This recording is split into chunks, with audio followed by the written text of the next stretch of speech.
जय श्री कृष्ण। किम कर्मेति कवयोप्यत्र मोहिताः तते कर्म प्रवक्ष्यामि यज्ञात्वा मोक्षसे शुभात्। अध्याय 4 श्लोक 16। व्याख्या। किम कर्म। साधारण मनुष्य शरीर और इंद्रियों की क्रियाओं को ही कर्म मान लेते हैं तथा शरीर और इंद्रियों की क्रियाएं बंद होने को अकर्म मान लेते हैं, परंतु भगवान ने शरीर, वाणी और मन के द्वारा होने वाली मात्र क्रियाओं को कर्म माना है। भाव के अनुसार ही कर्म की संज्ञा होती है। भाव बदलने पर कर्म की संज्ञा भी बदल जाती है। जैसे कर्म स्वरूप से सात्विक दिखता हुआ भी यदि कर्ता का भाव राजस या तामस होता है तो वह कर्म भी राजस या तामस हो जाता है। जैसे कोई देवी की उपासना रूप कर्म कर रहा है जो स्वरूप से सात्विक है, परंतु यदि कर्ता उसे किसी कामना की सिद्धि के लिए करता है तो वह कर्म राजस हो जाता है, और किसी का नाश करने के लिए करता है तो वही कर्म तामस हो जाता है। इसी प्रकार यदि कर्ता में फलेच्छा, ममता और आसक्ति नहीं है तो उसके द्वारा किए गए कर्म अकर्म हो जाते हैं, अर्थात फल में बांधने वाले नहीं होते। तात्पर्य यह है कि केवल बाहरी क्रिया करने अथवा न करने से कर्म के वास्तविक स्वरूप का ज्ञान नहीं होता। इस विषय में शास्त्रों को जानने वाले बड़े बड़े विद्वान भी मोहित हो जाते हैं, अर्थात कर्म के तत्व का यथार्थ निर्णय नहीं कर पाते। जिस क्रिया को वे कर्म मानते हैं वह कर्म भी हो सकता है, अकर्म भी हो सकता है और विकर्म भी हो सकता है। कारण कि कर्ता के भाव के अनुसार कर्म का स्वरूप बदल जाता है। इसीलिए भगवान मानो यह कहते हैं कि वास्तविक कर्म क्या है, वह क्यों बांधता है, कैसे बांधता है, इससे किस तरह मुक्त हो सकते हैं, इन सब का मैं विवेचन करूँगा, जिसको जानकर उस रीति से कर्म करने पर वे बांधने वाले न हो सकेंगे। यदि मनुष्य में ममता, आसक्ति और फलेच्छा है तो कर्म न करते हुए भी वास्तव में कर्म ही हो रहा है, अर्थात कर्मों से लिप्तता है। परंतु यदि ममता, आसक्ति और फलेच्छा नहीं है तो कर्म करते हुए भी कर्म नहीं हो रहा है, अर्थात कर्मों से निर्लिप्तता है। तात्पर्य यह है कि यदि कर्ता निर्लिप्त है तो कर्म करना अथवा न करना दोनों ही अकर्म हैं, और यदि कर्ता लिप्त है तो कर्म करना अथवा न करना दोनों ही कर्म हैं और बांधने वाले हैं। किम कर्मेति। भगवान के कर्म के दो भेद बताए हैं, कर्म और अकर्म। कर्म से जीव बंधता है और अकर्म से दूसरों के लिए कर्म करने से मुक्त हो जाता है। कर्मों का त्याग करना अकर्म नहीं है। भगवान ने मोह पूर्वक किए गए कर्मों के त्याग को तामस बताया है। शारीरिक कष्ट के भय से किए गए कर्मों के त्याग को राजस बताया गया है।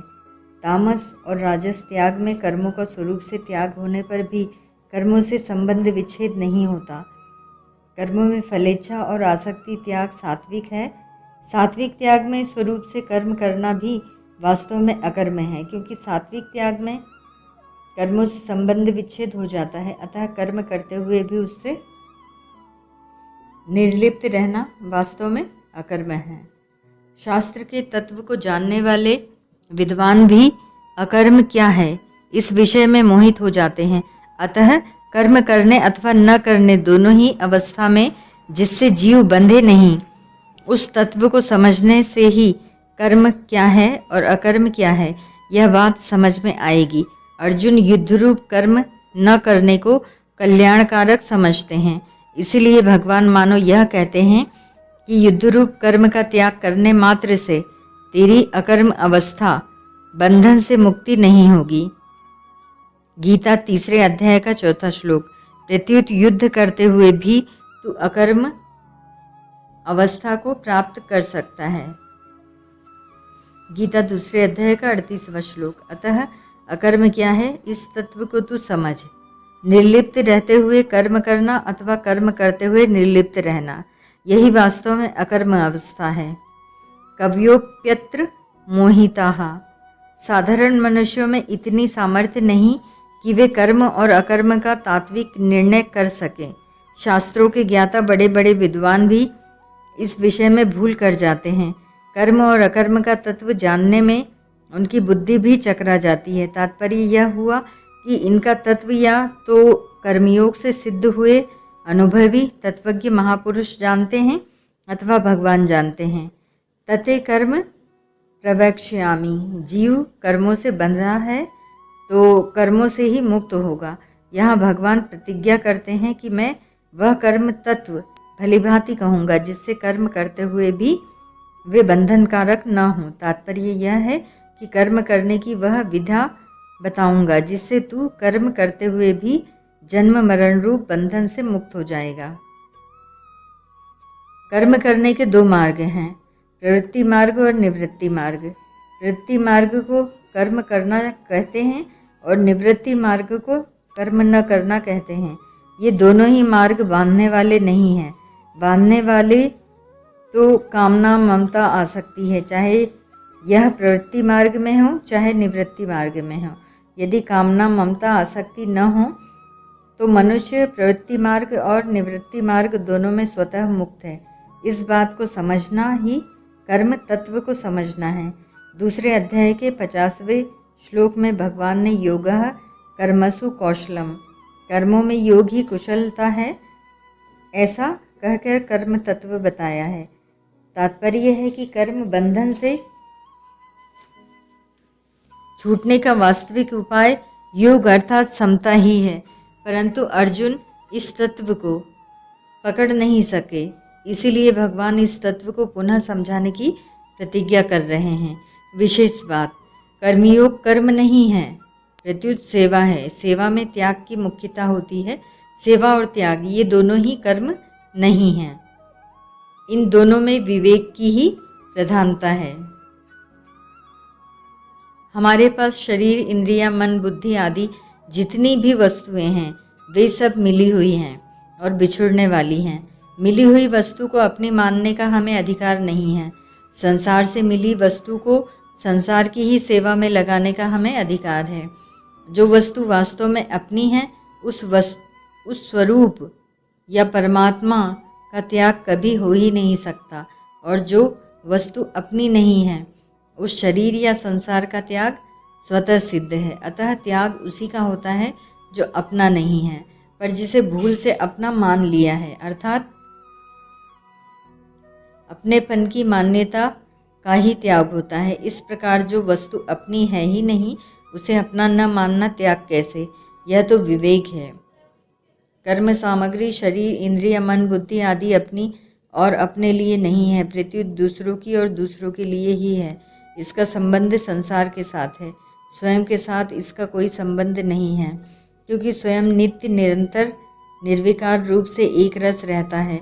पर कर्म सामग्री पहले अपने पास नहीं थी, बाद में भी अपने पास नहीं रहेगी और अब भी निरंतर बिछुड़ रही है। इसीलिए इसके द्वारा जो भी कर्म किया जाए वह दूसरों के लिए ही होता है, अपने लिए नहीं। इसमें एक मार्मिक बात है कि कर्म सामग्री के बिना कोई भी कर्म नहीं किया जा सकता। जैसे कितना ही बड़ा लेखक क्यों न हो, स्याही, कलम और कागज़ के बिना वह कुछ भी नहीं लिख सकता। अतः जब कर्म सामग्री के बिना कुछ किया नहीं जा सकता तब यह विधान मानना ही पड़ेगा कि अपने लिए कुछ करना नहीं है, कारण कि कई कर्म सामग्री का संबंध संसार के साथ है, अपने साथ नहीं। इसीलिए कर्म सामग्री और कर्म सदा दूसरों के हित के लिए ही होते हैं, जिसे सेवा कहते हैं। दूसरों की ही वस्तु दूसरों को मिल गई तो यह सेवा कैसे? यह तो विवेक है। इस प्रकार त्याग और सेवा ये दोनों ही कर्म साध्य नहीं है, प्रत्युत विवेक साध्य है। मिली हुई वस्तु अपनी नहीं है, दूसरों की और दूसरों की सेवा में लगाने के लिए ही है, यह विवेक है। इसीलिए मूलतः कर्मयोग कर्म नहीं है, प्रत्युत विवेक है। विवेक किसी कर्म का फल नहीं है, प्रत्युत प्राणी मात्र को अनादिकाल से स्वतः प्राप्त है। यदि विवेक किसी शुभ कर्म का फल होता तो विवेक के बिना उस शुभ कर्म को कौन करता? क्योंकि विवेक के द्वारा ही मनुष्य शुभ और अशुभ कर्म के भेद को जानता है तथा अशुद्ध कर्म का त्याग करके शुभ कर्म का आचरण करता है। अतः विवेक शुभ कर्मों का कारण है, कारण कार्य नहीं। यह विवेक स्वतः सिद्ध है, इसीलिए कर्मयोग भी स्वतः सिद्ध है, अर्थात कर्मयोग में परिश्रम नहीं है। इसी प्रकार ज्ञान योग में अपना असंग स्वरूप स्वतः सिद्ध है और भक्ति योग में भगवान के साथ अपना संबंध स्वतः सिद्ध है। जीव स्वयं शुभ है और परिवर्तनशील संसार अशुभ है। जीव स्वयं परमात्मा का नित्य अंश होते हुए भी परमात्मा से विमुख होकर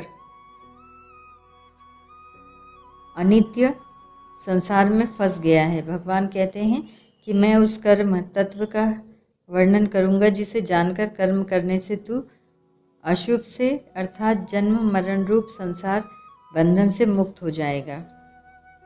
इस श्लोक में कर्मों को जानने का जो प्रकरण आरंभ हुआ है उसका उपसंहार 32वें श्लोक में एवं ज्ञात्वा विमोक्षयसे पदों से किया गया है। मार्मिक बात, कर्मयोग का तात्पर्य है कर्म संसार के लिए और योग अपने लिए। कर्म के दो अर्थ होते हैं, करना और न करना। कर्म करना और न करना ये दोनों प्राकृत अवस्थाएं हैं। इन दोनों ही अवस्थाओं में अहमता रहती है। कर्म करने में कार्य रूप से अहमता रहती है और कर्म न करने में कारण रूप से। जब तक अहमता है तब तक संसार से संबंध है और जब तक संसार से संबंध है तब तक अहमता है, परंतु योग दोनों अवस्थाओं से अतीत है। उस योग का अनुभव करने के लिए अहमता से रहित होना आवश्यक है। अहमता से रहित होने का उपाय है कर्म करते हुए अथवा न करते हुए योग में स्थित रहना और योग में स्थित रहते हुए कर्म करना अथवा न करना। तात्पर्य है कि कर्म करने अथवा न करने दोनों अवस्थाओं में निर्लिप्तता रहे। योगस्थः कुरु कर्माणि, गीता 2:48। कर्म करने से संसार में और कर्म न करने से परमात्मा में प्रवृत्ति होती है। ऐसा मानते हुए संसार से निवृत्त होकर एकांत में ध्यान और समाधि लगाना भी कर्म करना ही है। एकांत में ध्यान और समाधि लगाने से तत्व का साक्षात्कार होगा। इस प्रकार भविष्य में परमात्मा तत्व की प्राप्ति करने का भाव भी कर्म का सूक्ष्म रूप है। कारण की करने के आधार पर ही भविष्य में तत्व प्राप्ति की आशा होती है, परंतु परमात्मा तत्व करने और न करने दोनों से अतीत है। भगवान कहते हैं कि मैं वह कर्म तत्व कहूँगा जिसे जानने से तत्काल परमात्मा तत्व की प्राप्ति हो जाएगी।